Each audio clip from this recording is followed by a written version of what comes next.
He's editor-in-chief of Breitbart News and a New York Times best-selling author. And on this podcast, he brings deep research, prescient analysis, and world-class guests. He's Alex Marlow, and this is the Alex Marlow Show. All right, Marlow Show. We got a lot going on, guys. This is really, really busy news cycle. Some breaking news. You get some plane crashes. You got Breitbart at the center of the news. I figure some of you are new coming over from the Kirk Show. I was cooking on the Kirk Show yesterday, so probably get some new people from that. So thank you for checking it out. You're going to like what you hear. A daily show, a lot of news. Yes, when I feel like they can really add to the conversation. And we got one today. We'll bring in Jay Ratliff later in the broadcast. He's an aviation expert breaking down this absolutely bizarre plane crash that we saw, a Boeing Dreamliner coming out of India and heading towards London. Didn't make it very far. Shockingly, exactly one survivor. So if your tinfoil hat's going on about that one, mine certainly did for a few minutes. So we'll see. Jay's got some evidence, and I won't tell you where he nets out on this, but I will tell you he's obviously very suspicious when exactly one person survives, and he was seated at the front of the plane when if he were going to be a survivor, you'd assume it'd be towards the back of the plane, given the nature of the crash. Really odd. Boeing's caused itself a lot of problems. No direct evidence it was just the plane yet, but we will see, and a lot of dead people, and that is always horrible to see and deeply concerning. 242 aboard, only one survivor. That is that's a massacre. An Air India Boeing 787-8, which is traditionally been a pretty safe plane. So we got that, but I'll get into more of that towards the end of the show. We'll start out with breaking news on the illegal immigration crisis that's going on, and some developments in Washington as this thing starts, I think, ramping up towards what could be a pretty dramatic weekend. But before we get into that, I do want to talk about, if you're starting to feel those aches and pains, the ones we're talking about, everyday stiffness. When you wake up in the morning after a long day, maybe you're on the golf course, as I would like to be, or just keeping up with your kids, your grandkids, you're not alone. The truth is, as we age, we're at an increased risk for bone loss, joint pain, and injuries that can slow us down or take us out of the game completely. No thanks from my end. But I got some good news for you. You don't have to accept pain or weak bones as just part of getting older. That's why there's the Juvent Micro Impact Platform. It's FDA registered, clinically backed, helps you stay strong and mobile. In just a few minutes a day, Juvent delivers gentle, targeted micro impacts. This supports bone strength, joint comfort, and even stimulates the production of stem cells, all without pills or downtime, which I think makes this very Maha. No pills, no downtime, no extra doctor visits. This is something that is, you can do this on your own, and that is Maha, isn't it? Thousands are finding relief every single day. Now it's your turn. Fewer aches, better mobility, incredible recovery, more freedom to do what you love. There's honestly zero risk because you can try Juvent for 6 weeks. And if you don't feel the difference, you can get your money back. $300 off with the code Marlow at checkout. You got to go to juvent.com/Marlow. That's JUVENT.com/Marlow.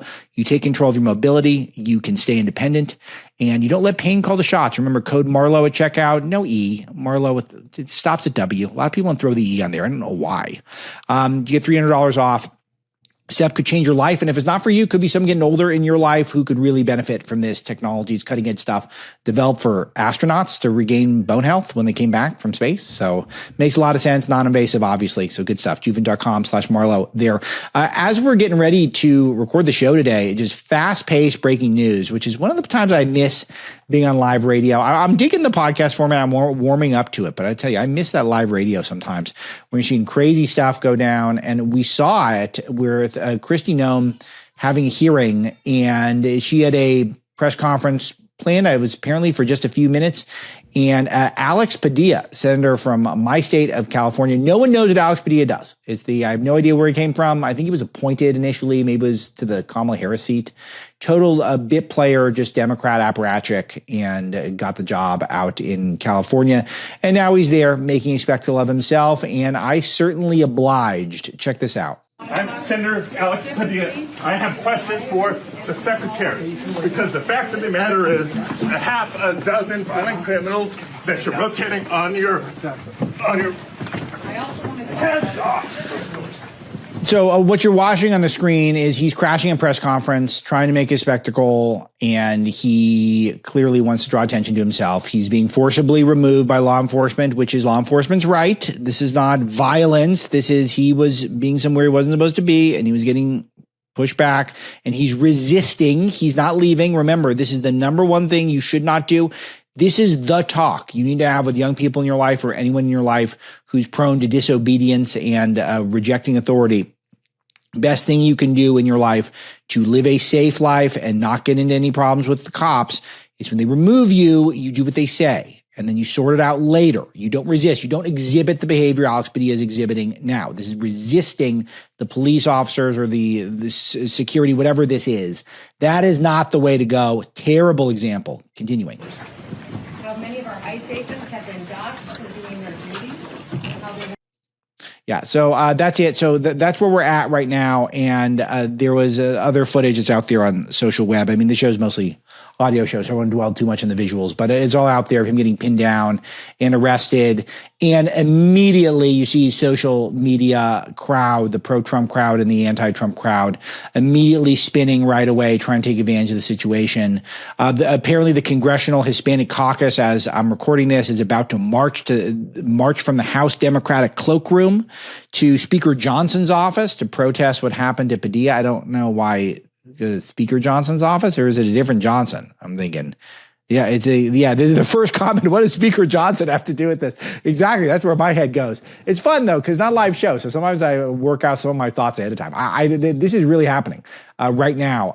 Homeland Security has responded. Senator Padilla chose disrespectful political theater and interrupted a live press conference without identifying himself. Well, he does identify himself. That was pretty quick.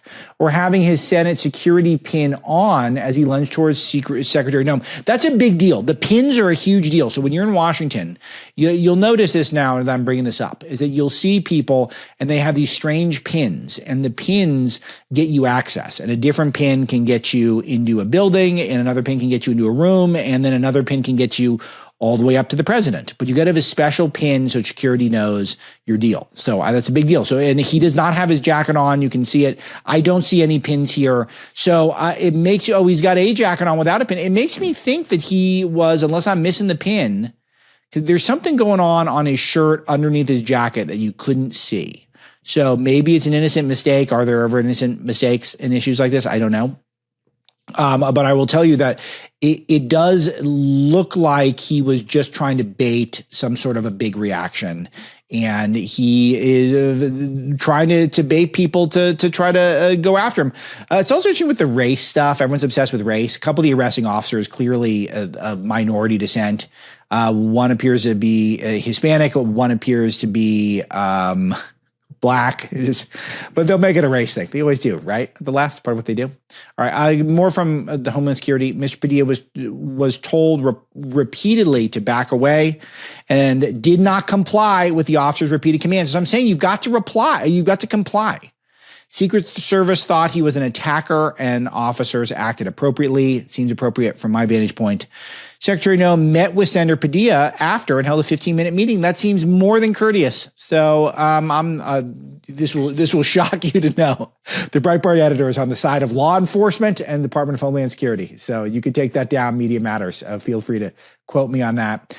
As for his reaction, this is really interesting. GOP whip John Barrasso said Senator Padilla should have been at the Capitol for Senate votes. He has a responsibility to his constituents to show up at work, not to go and to try to make a spectacle of himself. Well put. So obviously this political theater, but we're at a time of political theater, a time of a lot of negotiations that are being done because the left is in an interesting spot. And you guys know my take on this. I've been trying to give you various versions of this, but I think they've made a gross miscalculation on where the public is on the issue of illegal immigration in Los Angeles. And you're going to get some of these TikTok influencers. I played some of them yesterday with a coordinated effort, try to downplay what's going on, try to make it seem as though the alleged crimes or, actual crimes that are done by the illegal aliens are not so bad. They're really not a big deal. And these are just people who want to sell fruit from a mango cart and want to be left alone. That's not what we're seeing. We're seeing looting. We're seeing violence. We're seeing waving of Mexican flags. it is so noteworthy that we're seeing the waving of Mexican flags, because recall that Los Angeles was founded by a group of 44 pobladores. So this is something that this is a blast from the past. I've not brought this stuff up in so long, but in a former life, I was actually a docent in downtown LA at something called El Pueblo Historic Monument. This will be news to some of you, even my most loyal people in the audience. But LA was founded in 1781 by the Spanish governor. And the founding group of settlers were known as Los Pobladores, and there's a plaque for them in downtown LA. And I used to give tours around this area. And when I was growing up, and this was something that was a part of my interest level, I was interested in LA history quite a bit. And the whole point was it was founded near the LA River, which was there, and then they got flooded right away. Then they moved the river, or they moved the town after it got flooded to near where the there's Olvera Street there, and there's all these historic buildings, and there were Spanish settlers. There were Native Americans there. There were mulattoes, there were mestizos, which are combinations of African and Spanish. It was not Mexican at the start. So to see the Mexican flags, I want to see the Spanish flags waving. You got to be waving the Spanish flags. If we're doing this thing where you only are entitled to the land if you were there first, and I guess maybe we're not counting any indigenous populations that may have been there. So it wasn't empty, right? There are a few people walking around. So there's got to be some indigenous populations. So I want to see some flags for some indigenous tribes, and then I want to see the Spanish flag flying, because this is Spain's land. If we're giving it back from America, we're not giving it to Mexico. We're giving it to Spain. So, but they're flying the Mexican flags. It's just a unbelievably terrible look for the left, in my view, but they're going to try to sell the public that it is Trump who's the bad guy for trying to enforce the laws, because any show of force is, I guess, fascism and Nazism and Gestapo-like tactics. And that's the approach. They think this is it. They think this is the winning formula, and they're going to go for it. So this is where we've got I think Trump is convinced he's winning on this one. I think Trump is correct on this. I think that and it's not just because it's his loyal people, the hardcore people, the people online who would say, I voted for this, which is, that's me sometimes. I would say that. I want to see this stuff. I voted for the deportations. I voted for the crackdowns, which long overdue. I've been talking about this nonstop since Monday's show, and I will continue to talk nonstop about it. But beyond that, I think a lot of the people who don't want to see these violent demonstrations, which will likely spread throughout the country and will likely continue throughout the weekend and maybe beyond. Also, you know who else doesn't like this? Legal immigrants. Legal immigrants, the fastest group of people moving towards Trump. You know who else doesn't like this? Illegal immigrants who are here just to work and would like to benefit from welfare. For example, you have someone who comes in here and they bring family members, or they're an anchor baby, and then they collect welfare, which actually goes to the family. They're not, what if they're a child and they're on the dole? That benefits the whole family. Those families don't want any of this happening. They don't want attention directed to them. They don't want to have a zero tolerance policy towards illegal immigration. So the guy who's pushing the mango cart around and shaking the hot sauce all over the chicharrones and trying to make a few bucks, that guy doesn't want any of this. That guy just wants to sell his chicharrones and his mangoes. So should I say chicharrones, Misty? Is that a better look, or is it better just to pronounce it as an American? Because it is one of those things, as I point out over and over again. You're supposed to pronounce Spanish language words with inflection, like chicharrones. You can't just say chicharrones. So, all right. Trump is apparently caving, though, on this issue, and I'm not happy about it. I'm reading from Truth Social. This is from this morning. Our great farmers and people in the hotel and leisure business have been stating that our very aggressive policy on immigration is taking very good long-time workers away from them, with those jobs being almost impossible to replace. In many cases, the criminals allowed into our country by the very stupid Biden open borders policy are applying for those jobs. This is not good. We must protect our farmers, but get the criminals out of the USA. Changes are coming. And then he also, I think, gave some comment on, is this the clip that we have, Misty, that I wanted? Let me play this. I'm guessing I'm going to guess right here, but let me see. Let's see if I picked the right clip. What made you change your mind about this is targeting in California farmers and people in the hotel and leisure business. Well, we're not targeting. In fact, if you look today, I put out a statement today about farmers. Our farmers are being hurt badly by, they have very good workers. They've worked for them for 20 years. They're not citizens, but they've turned out to be, great. And we're going to have to do something about that. We can't take farmers and take all their people and send them back because they don't have maybe what they're supposed to have, maybe not. And so let me be charitable, and I'll be outraged in a second, but let me be charitable for a second. There are some of these jobs out in Southern California where you're picking berries and stuff out of some they're plants. I mean, they're like bushes, and you drive down the 101 freeway. And if you ever saw a job that Americans wouldn't do, then these are the jobs. And a lot of the farmers depend on these people, and they built businesses based off of illegal alien labor, which has been normalized and rationalized and realized by the current regime in California and Los Angeles, the Los Angeles area, and both political parties until last week. So this is a shock to the system. For me, it's easy, worth it, absolutely. And if you want to have Americans do it, then pay them $15-18 an hour. You'll have them do it. But if you want to pay $7-8 an hour, then you're going to have to use illegal aliens for that. So you raise the wages, and then Americans will do those jobs. Americans will do menial jobs. I've been saying this for a long time. They drive for Uber. They deliver a lukewarm food for Lyft or Uber Eats, all that stuff. They're willing to do some crap jobs. Americans will do crap jobs. But they won't do it for below minimum wage or much below minimum wage if they're maybe a little bit if they're younger people and aren't trying to make ends meet with those funds. But a lot of these businesses were built with under the table illegal alien wages, the restaurant industry, and they're scared right now. So for me, I don't care, because I think the way that the country has been destroyed by illegal immigration is this is all going to be a small price to pay and we'll all work it out. But I understand that if you had a business and you understood that wink, wink, nod, nod, that the government was going to have your back, and they allowed sort of a gray area or a gray market where you have this illegal alien labor, this is a tough day for you.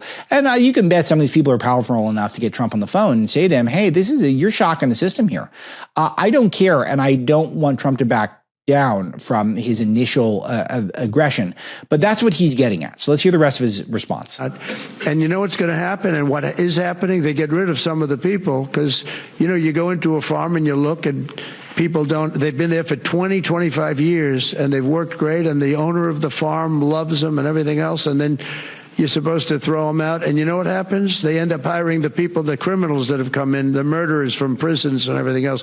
So we're going to have an order on that pretty soon, I think. We can't do that to our farmers, and leisure too, hotels. We're going to have to use a lot of common sense on that. So this is he says common sense, but for me, I'm not reading it as a cave. I don't want to use the word cave because he does are the deal. He always are the deal. And I think he feels like he can get the upper hand in the end. We've got to let this play out a little bit. This is always my tactic with Trump. The people who prejudge without full information always end up looking bad with him. But I'm not for this if this is true. So, and I just want to state this as a red flag. You've got some people out there suggesting that that he's backing off deportations completely. I don't read it that way, and I hope that's not the case. But just note overall, I'm raising the red flag here that this is a sign of Trump softening his response. And this is a de facto amnesty, and we've called out Trump in the past where he suggested that he'd be willing to do some sort of amnesties. That's not tolerable for me as editor-in-chief of Breitbart. I will tell you that I don't support any sort of letting up. He should not take his foot off the gas. He's going to win this one. I think the country is behind him.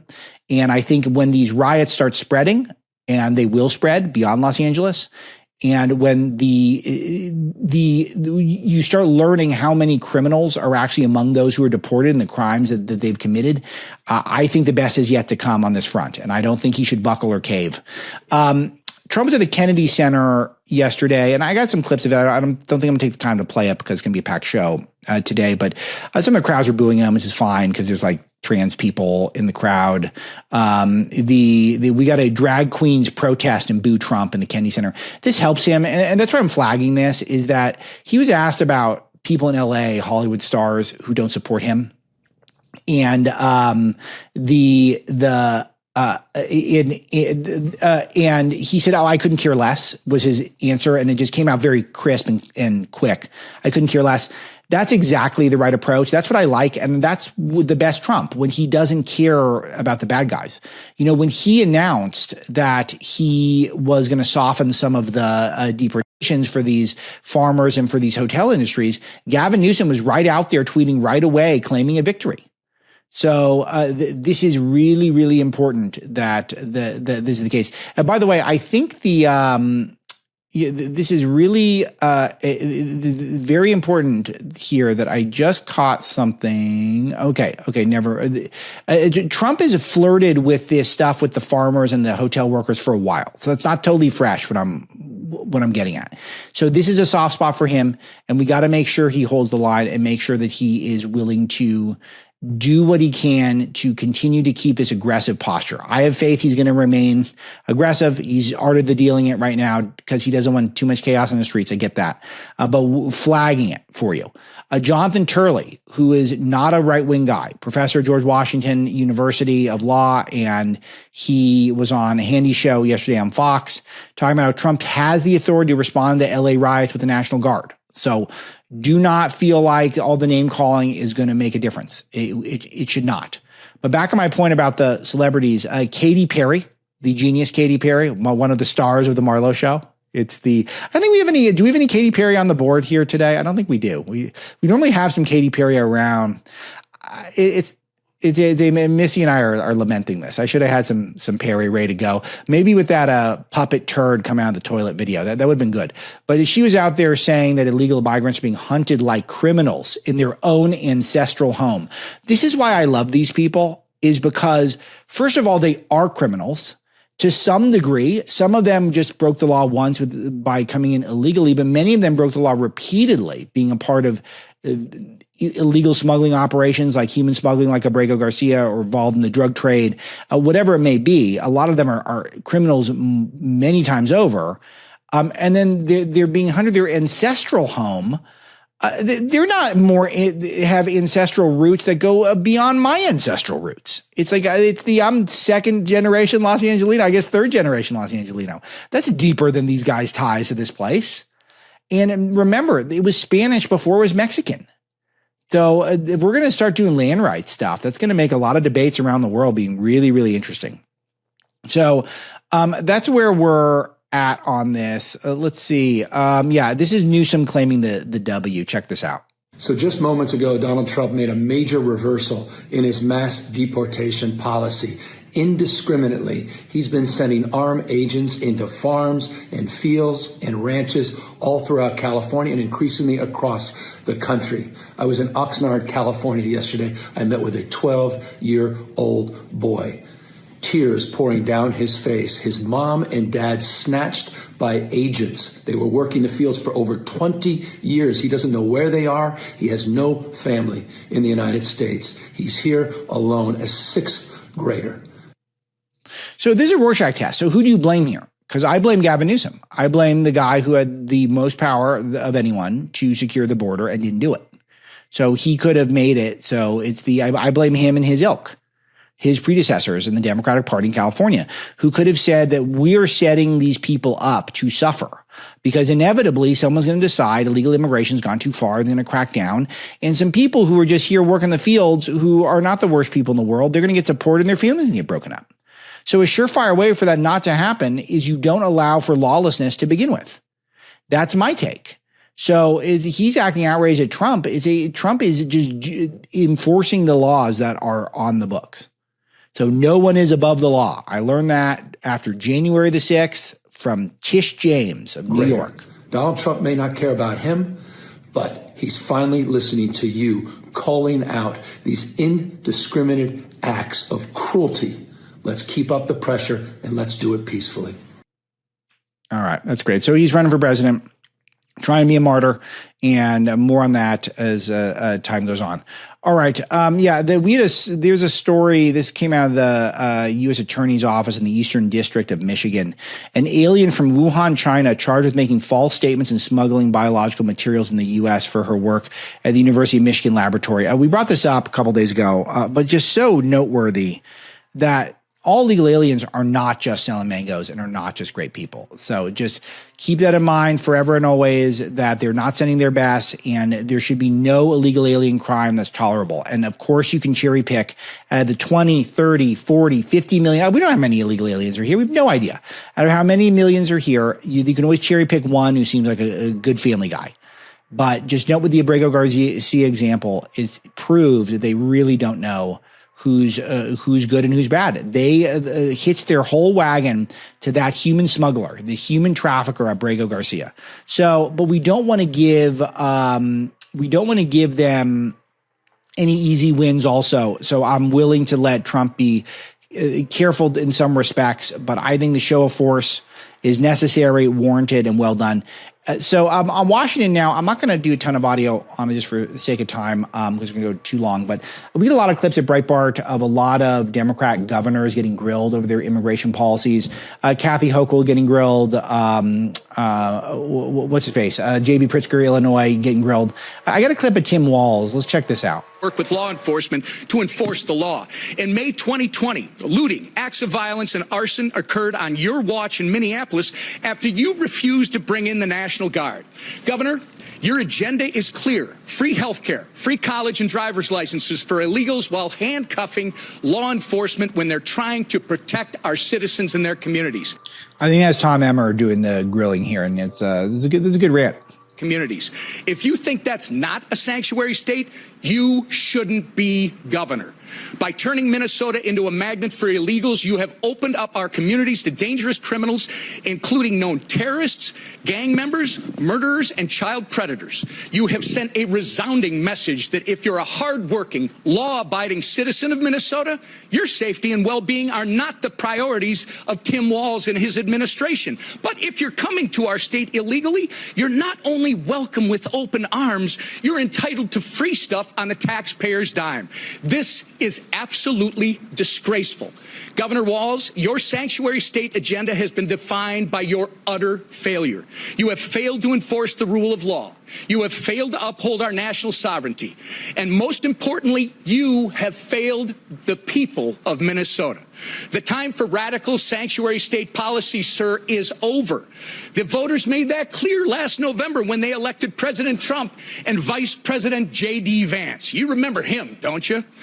Governor, the time for real leaders and real leadership is now. And with that, sir, actually, Mr. Chairman, I ask unanimous consent to introduce into the record the governor's tweet that I referenced from May 23rd, 2018, which makes it clear his hatred for federal law enforcement. Thank you. Without objection, so ordered. Mr. Chairman? Yes. Chair recognizes Mr. Mfume. Mr. Chairman, thank you very much. I have a unanimous consent request, and I'd like to present. So you see these exercises where I don't tend to do tons of this stuff. It's all good stuff for everything app, but it's the Republicans treat it the same way as Democrats do. They want to get their points across. Our points are just good points. Those are great points from Emmer, and just shows you the lawlessness of the whole your average Democrat. Is they think the problem is law enforcement. They don't think the problem are the lawbreakers. And this is absolutely fundamental. Once you understand this about the Democrat Party, I've got a lot of research supporting this point that I will address with all of you in time. But I think that is an essential thing that we're witnessing here is that if you were in a bubble, a Democrat left-wing bubble right now, all you're hearing is that Trump is the monster for trying to enforce the laws. And you're not getting any balance that actually that these people are violent. These people hurt law enforcement. They're hurting communities. They're driving down the wages of Americans. Legal immigrants don't really like this stuff. And to be honest with you, this is not a great way to run a country. So it's not based on racism, and it is just you yelling F ICE to us when not the letter, the whole word. not going to change our minds. All right. Other things that I want to bring up before we bring in Jay Ratliff. I guess the biggest one going on is a lot of buzz simmering right now about about Iran and whether or not Israel is going to bomb Iran. The IAEA, the International Atomic Energy Agency, has declared Iran in breach of nuclear obligations. This is the first time in 20 years that we've seen this.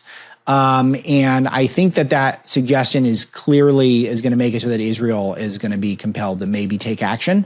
This is one that's going to be unbelievably divisive in Trump's base, if that's the case. And we have some reporting on this because this is a deep dividing line in the conservative movement. There's a lot of people who are either purely anti-war, or they just simply don't trust America to do what we've always said. My father, Robert, our night editor, Breitbart News, had the best summation of the George Bush foreign policy, the Dick Cheney neocon foreign policy, which was they told us we were going to go into places like Afghanistan, Iraq, kick ass and come home.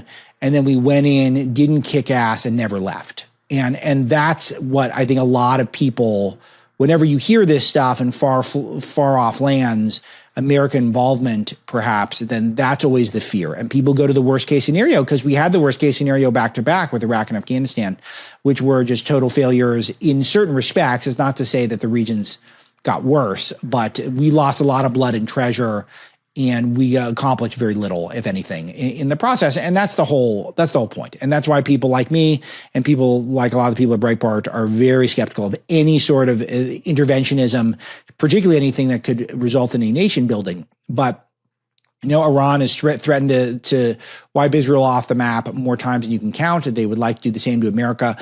There is not a ton of evidence I've seen that they'd be capable of pulling off something like that, because it does seem like they're a bit of a mess, for lack of a better expression. But if they're in breach of nuclear obligations for the first time in decades, that could be all it takes for Israel to want to just try to solve the problem. And then the question will be, would the U.S. support Israel? As of now, my guess would be probably not, but I don't know. I know that there's a lot of people in the building in the West Wing who would like for that to happen. And there's many who would not for that to happen. And then if without the U.S. support, would Netanyahu bomb nuclear facilities in Israel? I would say probably not, but I don't know for sure. And then if they did, could they be trusted to do what the George Bushes and the Dick Cheneys couldn't do, which is kick ass and get out of there? Could they do that? I don't know. And that'll be the mystery and the stuff that we'll be trying to unravel at Breitbart. But I can guarantee you more balanced coverage at Breitbart than you're going to get elsewhere, because there are a lot of people with dogs in the fight here. There's a lot of people who are convinced any war is a bad war, and there's a lot of people who are convinced any war is a good war. And I think most of the wars have not been good, but I think a lot of them are still have some potential. All right, other stuff that's out there. Trump is signing a law to stop California from phasing out gas-powered cars. This is not the United States of California, essentially suggesting Newsom acting like a dictator there. Of course, fantastic news. We've been talking about this a lot at Breitbart, and about how the nature of the EV mandates in California, for me, what really hits is that it's just so deeply anti-family. For me, there's only two types of cars that could transport my entire family plus gear, and that's minivan or a giant SUV. And I will tell you, as a warm-blooded male who would like to be attractive to my spouse, I cannot be driving a minivan. It's just not. I tried it. I dabble with it. No offense to any of you minivan guys out there. I know they're bringing back the Astrovan. I'm going to look at it when that comes out. But I get a car that is about 13 miles to the gallon. A little bit less, actually, and it's just a reality. So until you start figuring out a way, maybe with your high-speed rail we never got, where I can move around for small children and gear without using a gas guzzler, let me know. But there's nothing like this in the EV lineup that I can think of. So for you to take away that freedom, for me to have a combustion engine car, deeply anti-family, and it's just anti-science. It's just the EV technology is not there. People don't want it that bad. The Toyota chairman, by the way, had said a single EV produces as much pollution as 3 hybrids. So an EV is only a third. You're actually saving if you go the hybrid route. It's nearly as good as EVs, I think is the point. Toyota's hybrid technology is pretty unbelievable. And they make a ton of stuff in the US, by the way. It's not just, I'm not doing a free ad for Toyota, but I had to drive a Toyota recently because we had a fender bender and we were getting my wife's car patched up, and they got the hybrid engine that you don't have to plug in. And we were getting 50 miles to the gallon. I mean, it was not bad. And I'm just telling you that the Musk technology with the EVs is not necessarily the most cutting edge. There are other companies with worse salesmanship, but potentially better tech. Because if you get a hybrid system where you're getting 50 miles to the gallon, then it's pretty dang good. So interesting to think about where this could head. But phasing out the combustion engine car, absolutely terrible idea. Clearly a fascist socialist green handout. Glad to see Trump shutting that down, and my family thanks you for that as well. China trade deal stuff, I'll save that. I did my Breitbart Fight Club interview today with John Carney, who just got back from London, who is in the room with the American Chinese delegations in London as they were hashing out a trade deal, which is not done yet. But if you want more deal points, check out that for premium subscribers. You should do that anyway. We've got a special event with Marshall Blackburn on Monday, which you all won't want to miss. So head over there and give us a subscribe at the Breitbart Fight Club. That's our premium membership. Worthwhile. I do a daily show there where I do a deep dive interview with one of my top editors and reporters. Let me see. Scott Bessent apparently took a shot at Breitbart. And he got asked a question about fighting with Musk, and then he said, do you believe everything you read? So you believe what you read on Breitbart is what you're telling us, was Scott Bessent's reply. Obviously a smear on Breitbart, and I don't know where this came from. We've always been champions of Scott Bessent, and we were champions of his nomination, his confirmation. I was one of the most vocal supporters, as was John Carney, of his. So where could this come from? Clearly, he wouldn't smear us like that. And I'm happy to report that it seems like a pretty small misunderstanding. He meant to say Daily Beast, as far as I can tell. We never covered this story. We never covered the story that he beat up Elon Musk. Like, that never came up. Ever. So I don't know why he would say that people read that story on Breitbart. So it leads you to believe it was a mistake. And he must have had Breitbart on the brain because he was just traveling around with John Carney at the summit. So, and just to back up my point that this was an innocent misunderstanding and nothing worse, is that we're going to announce soon that we're doing a big event with Scott Bessent, which is apparently going to be in a week and a half, something like that. So we'll have that for all of you at Breitbart News, more details. But I'm here to, if any of you came across that story, clearly a silly mix-up, and he did not meant to smear what is no doubt his favorite publication on all of the internet. Let's see. Anything else I want to bring up for now? I keep having good stuff on the cutting room floor. Warner Brothers Discovery has sent CNN into deep space, according to John Nolte. That's a good one. Japanese walking trend may be better than 10,000 steps a day. That's kind of cool.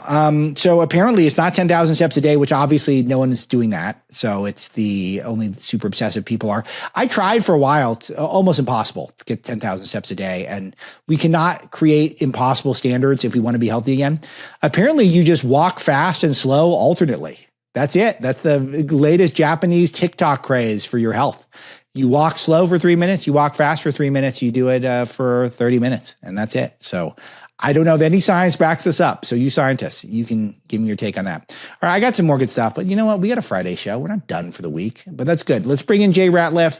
Thanks to Misty. Thanks to all in the audience. Support those sponsors if you're thinking about it. And here's Jay Ratliff. All right, really happy to talk to aviation expert Jay Ratliff. I spoke to Jay a lot when we were on Breitbart News Daily, which is still going on. Fantastic show. I think Brett Winterble's in tomorrow for Mike Slater, and Jay's going to be on there as well. So maybe you'll have a slightly different take, but is the whole world talking about this plane crash this morning, or was it a crash? Was it something else? But a flight coming from India, a Boeing flight. I want to hear about the plane. I heard this is a very safe plane, apparently bound for London. It didn't make it very far and basically blew up, maybe crashed. I don't know exactly, but I know that this is really, really not good, sort of suspicious. But give me your thoughts so far, Jay. Well, I mean, we're at the beginning of what's going to be a very long process from an investigative standpoint. And we have the benefit of some video that was taken around the airport of the actual aircraft itself, rolling for takeoff, taking off, and then moments after that. Of course, it wasn't in the air very long before the plane came down. And anytime that I see an initial look at an aviation accident like this, first thing that I look for is could weather have been a contributing cause? And clearly that wasn't the case here. The other thing I look for is to see if there's any sort of aircraft distress. In other words, is something on the airplane smoking? Does there appear to be a fire? Is it possible that the emergency was brought about by something exploding from the inside of the aircraft out, or was something shot at the airplane from the outside in that might have caused some sort of problem? And none of that was apparent as we went. So really, as you're watching this airplane slowly take off, reaches an altitude of just over 600 feet where it just kind of hesitates, and then it just slowly descends right into the ground where it explodes into a fireball. The landing gear was still deployed at the time it was being taken off. Now, normally what happens is a flight crew will get rolling. The minute they rotate or leave the ground, they'll retract that landing gear, but it was down. Now, that might suggest that the crew had their hands full with some sort of an onboard emergency. We were hearing repeated reports, Alex, of some sort of a mayday that was sent. And each time I've been asked about that, I'm very curious, because the last thing that a crew does in an emergency situation like that is to stop the process of trying to solve the problem and communicate with somebody about what the problem is. There's no advantage to that. A mayday, mayday, mayday is to, hey, advise the airport what was going on. We're coming back, have the emergency personnel standing by. I mean, there's a lot of things that are triggered by that mayday call. For that to happen, we'll have to get confirmation of that. A lot of the things that come out initially after a crash are suspect. But right now, I mean, if you have a single engine failure on takeoff, all you do is turn that engine off, you take off and power up the good engine, and you turn around and land. It's not an issue. Those planes can fly, for hours on one airplane, on one engine. But to have both of them not have apparently enough thrust to get the airplane off the ground makes me think, okay, did we have a weight and balance issue where the weight calibrations were off? Did we have a situation where we had fuel contamination that would have caused both engines to shut down? We don't appear to have any sort of bird strike or anything like that could have caused a problem. Right. So just a lot of questions, and right now, very few answers. So we're not seeing any aircraft distress. It seemed like there weren't any fires, nothing falling off the plane. It didn't look like a lot of birds flying in there. It seemed like it was a pretty uniform takeoff, didn't last very long, and then it seemed to sort of descend in a uniform way. What do you make of that? Well, the takeoff video that we actually have a vantage point of the aircraft rolling for takeoff, it took a good chunk of the runway to get the airplane airborne. And that 787 normally doesn't take that long. So that makes me think, okay, did we have a weight and balance issue, or were they already experiencing some sort of a power issue at that point in time that maybe was starting to become apparent? We don't know.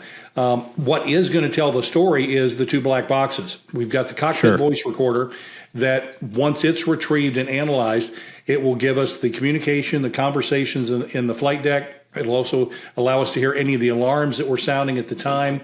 We'll hear the crew going through whatever checklist they were trying to go through to solve whatever emergency that they had. Then we've got the second black box, which is a flight data recorder.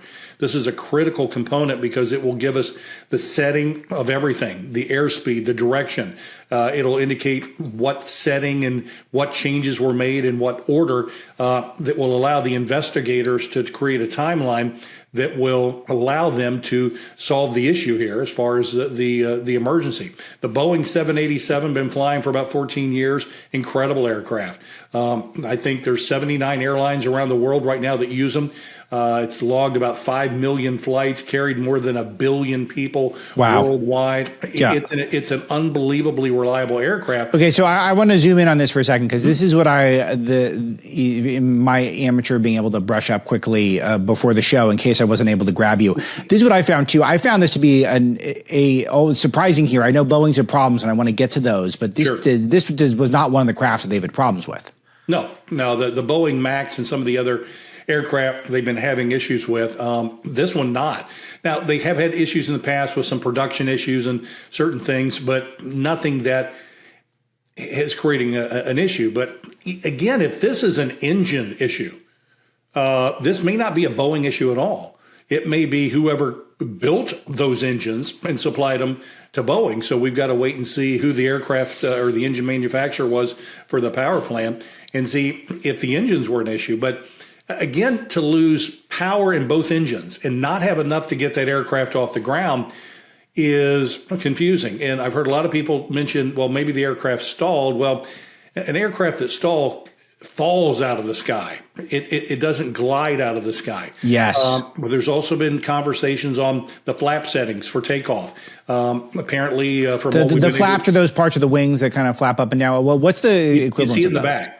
You see it in the back as they are preparing for takeoff to either increase lift or to decrease, and the settings there seem to be off. But again, it's the power of the engines that seem to really be lacking, and that's the confusing part to this. To have a dual engine failure like this, it means it's going to be very challenging for the investigative team to find out what's going on. But once they've got those black boxes, within about a week, they'll have some preliminary ideas about where the investigation is leading, and then they'll proceed in the direction that they'll have from what they find. They're not going to come in. First of all, the NTSB and Boeing are going to arrive. They won't be leading the investigation. They'll be a part of it, and they will be assisting.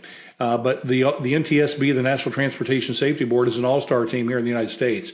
They are the reason that we have for decades enjoyed the safest era of commercial jet travel that this nation has ever seen. They investigate every accident and near accident, and then they give the FAA a very long list of recommendations as far as these changes will make commercial aviation safer. And then our friends at the FAA normally look at that list and implement maybe one or two of them. Drives me crazy, but because a lot of times they cave, I believe, from the pressure of the airlines to implement a lot of those changes. But the NTSB will find out what's happened, and that's what we need so that we can learn from this and try to honor the lives of those that were lost by trying to find out what happened and then do everything humanly possible to try to prevent this type of thing from ever happening again. So is there anything comparable? Can you think of any past crashes where you're seeing hallmarks that could be similar? Delta 1141, I believe it was, out of Dallas. We had a Delta flight crew. This was in 1988, I think, August of that year. Wow. That they got in the cockpit. You're supposed to be going through your checklist. Instead, they had flight attendants in the cockpit. They were joking around. A totally uncontrolled, undisciplined cockpit moments before rolling for takeoff. And the flight attendants, I mean, they're even joking about, put something on the black box in case the plane crashes. They're joking. It was sad and insulting to me because I happen to know one of the members of the flight crew, and he's not like that normally. But what ends up happening is they shoo the flight attendants out. They rush through the checklist, and away they go rolling. And the crew forgot to set the flaps for takeoff. It's part of the checklist. And the airplane takes off, and it glides, and it crashes.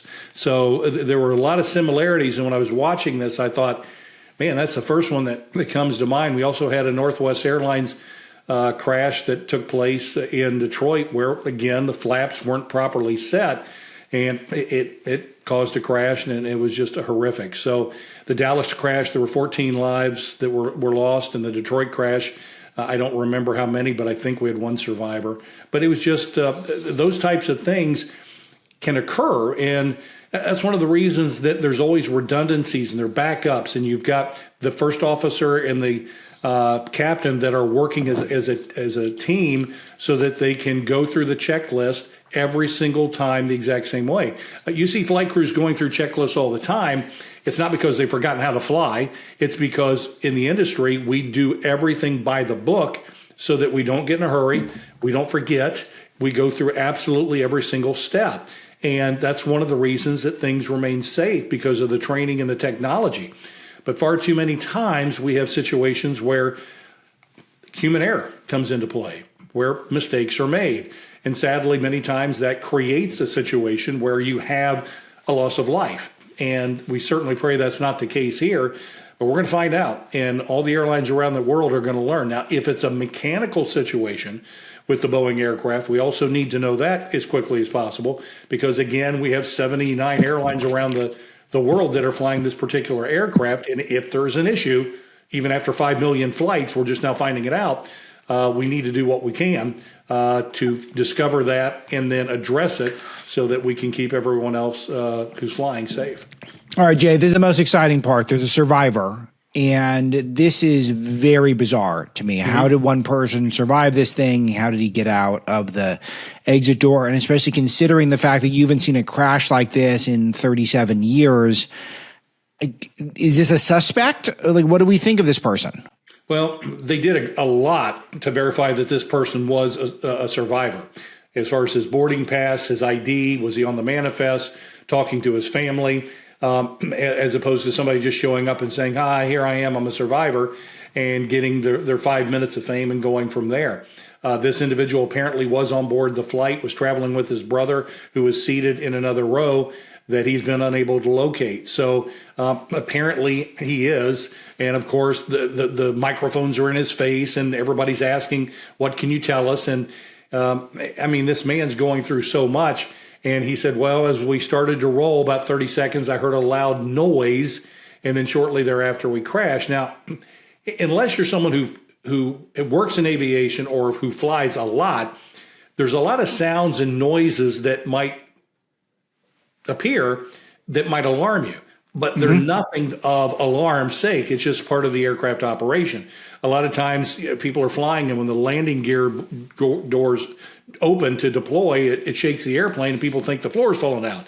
No, it's just the landing gear. So there's a lot of things, and that's why, to me, when it comes to people that survive or eyewitnesses to these types of tragedies, normally their testimony, their reports, their firsthand accounts are suspect, not intentionally. But a lot of times their brain is trying to process the tragedy of what happened, and they're just getting things wrong.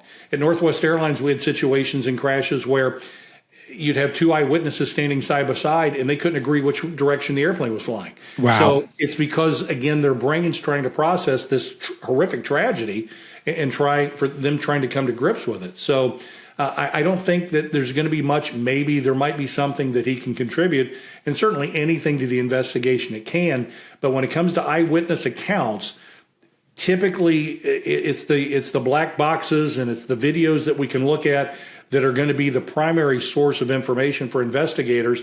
And then those other things will kind of help fill in the blanks later, but only if needed.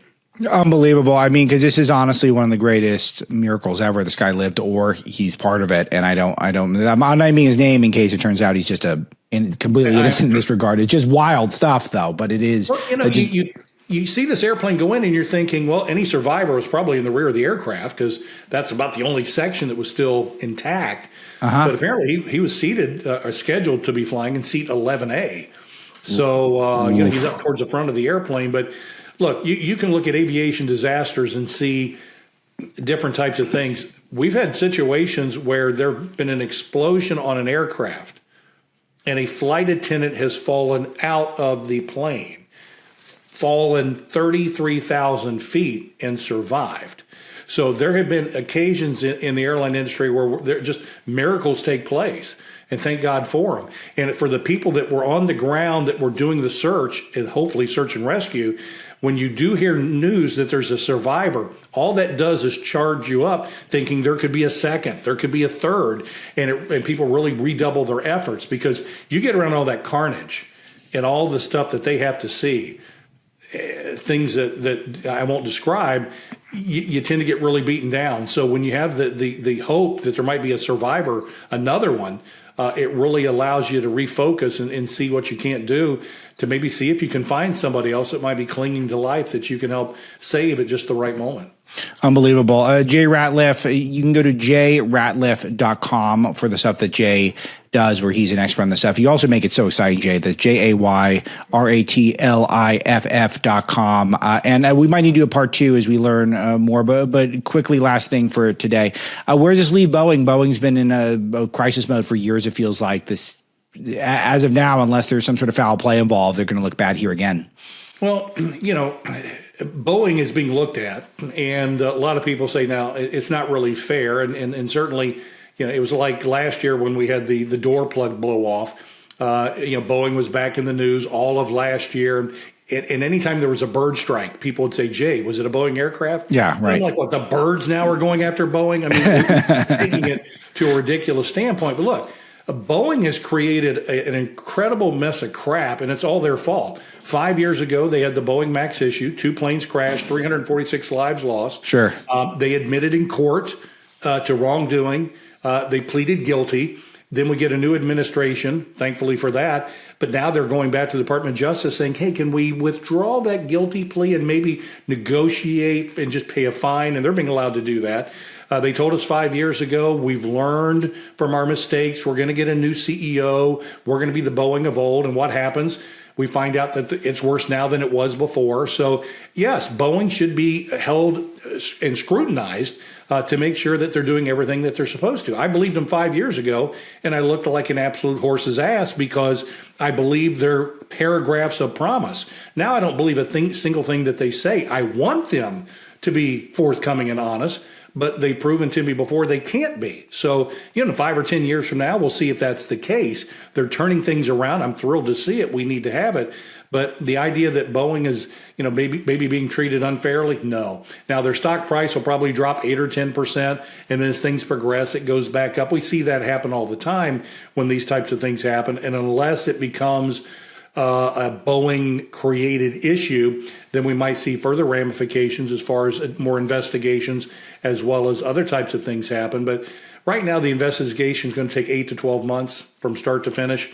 So anything that is done speculating at this point in time is incredibly early, and it's subjective. So we're just going to have to wait and see what happens.